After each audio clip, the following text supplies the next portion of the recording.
So let's explore how we can get feedback from our entire audience via the interactive voting functionality.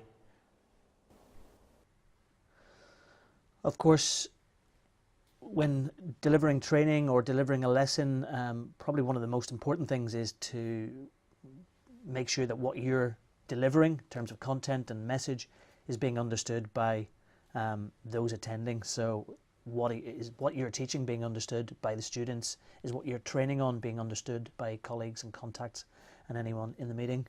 And a great way of finding that out or ascertaining whether it is or not is to use the voting questions within DisplayNote, simply allowing you to check levels of understanding or gauge the temperature in the room. So in our floating toolbar, we've got a little question mark, and that allows us to pose 5 different types of questions. So we've got our location-based question, we've got rating scale, we've got multiple choice, yes or no, true or false. And if we pose a, let's say, yes or no question, we just write our question. So, do you understand?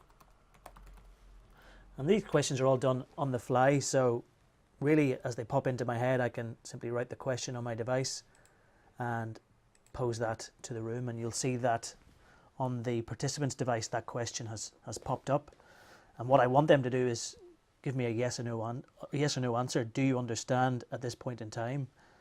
And what I'm looking for here is a good score that everyone does understand it, so I can start to collect answers from the room. And I can see here that 3 people have responded and they all think it's right. So that's telling me as a presenter, as a teacher, okay, everyone understands this point and I'm safe to move on with the next part of the lesson.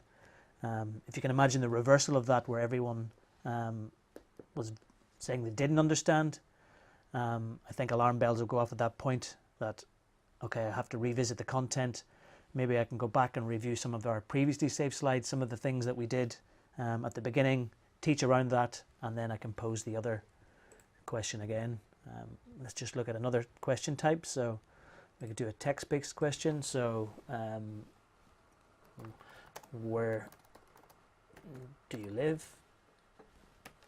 So this could be name a country, name a capital city, what part of this is this? Really, it transcends subject type.